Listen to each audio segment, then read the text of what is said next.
Good afternoon, everyone, and welcome to Real Talk on the WCOBM network. I'm Melissa Wiggins, your host, and I have very nice guests with us today in the studio. Joining us today, we have Monty McCoy, and we also have Leary Adams. Thank you both for coming today. Thank you You're for welcome. inviting Thank me. you.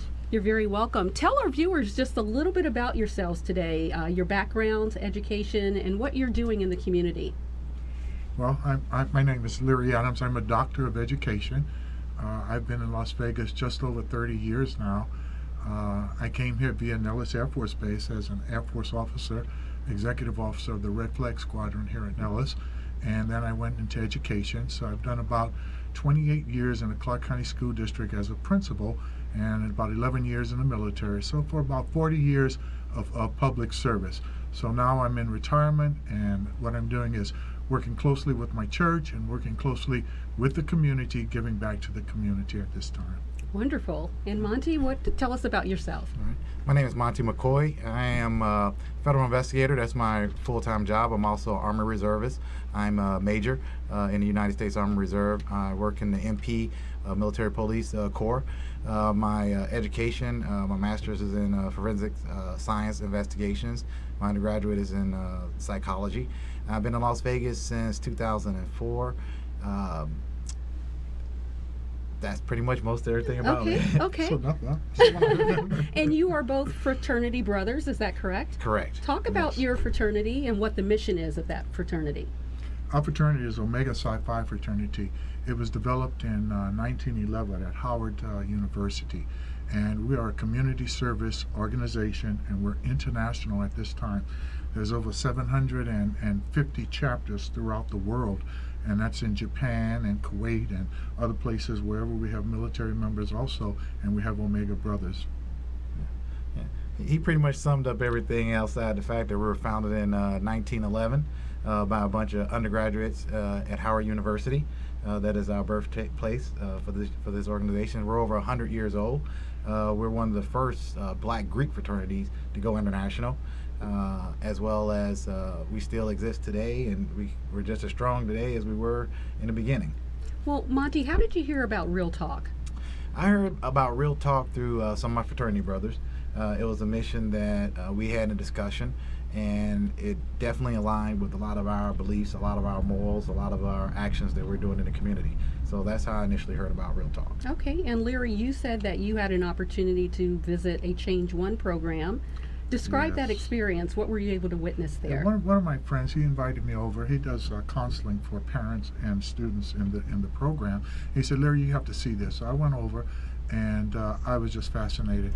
What I saw was there was ex-offenders there actually talking to the kids. Some of the kids have kind of gone a little astray, but they were telling them about their life and their stories and how important it is to stay on the straight and narrow and do the right thing.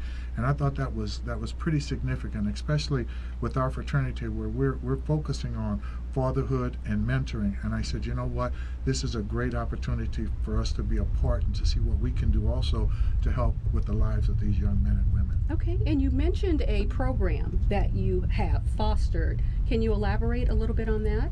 Yes, the program, it's fatherhood and mentoring.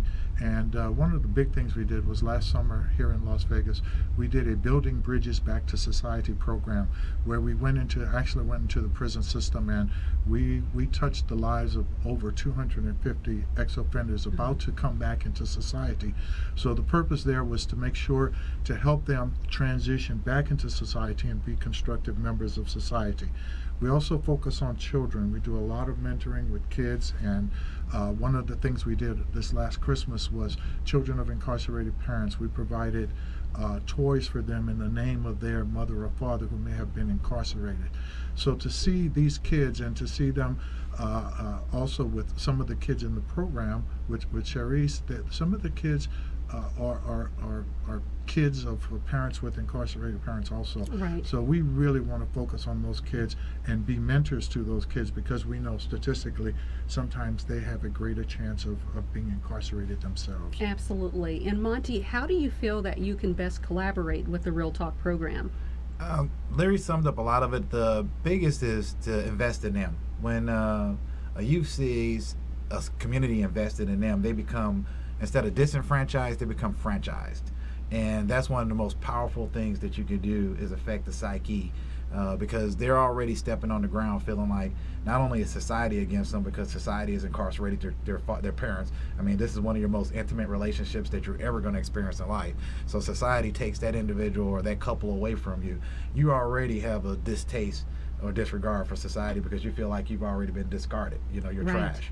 So for us to make that connection, for someone to say as a youth, man, this person doesn't even know me and they're investing in me, I think that's one of the biggest psyche. The other thing is to define manhood and womanhood to them. I think a lot of the youth today, even adults, we struggle. What means manhood? What makes you a man? What makes you a woman? What do we mean when we say, oh, you're a man, you're stepping into manhood or you're stepping into womanhood?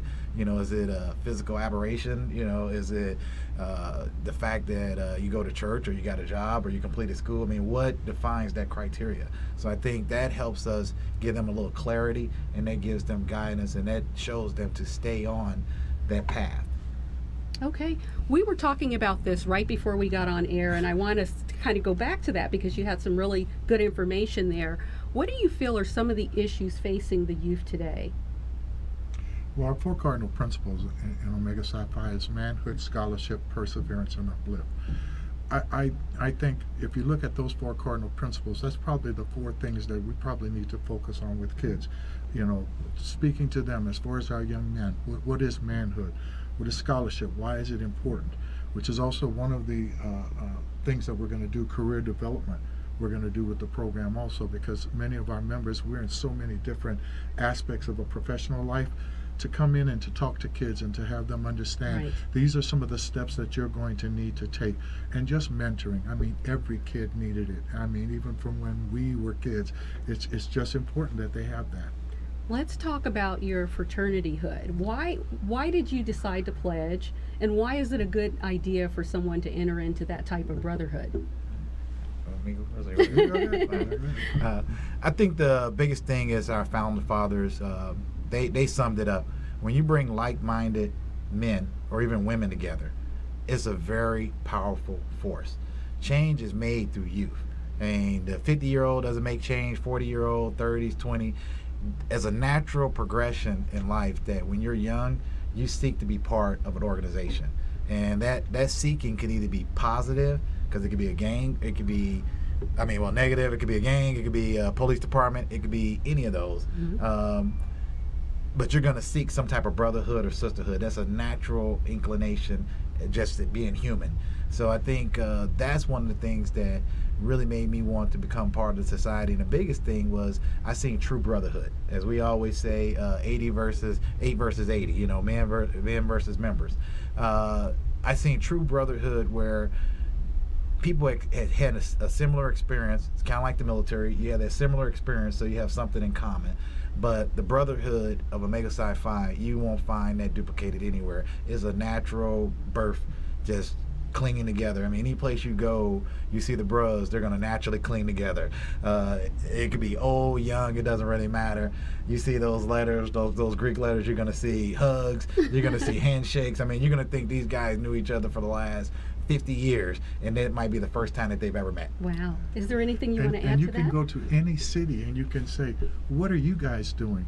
And you better believe they've got a litany of things that they're doing as far as community service. And that's the bottom line, uplifting. And that's one of our cardinal principles, uplifting, help others, get in the community, be active, do what you need to do. And that's the bottom line. Well, fantastic. I want to thank you both for your time. I would like to have you back on a later segment if you're available. Definitely. So we'll be right Absolutely. back. Thank you.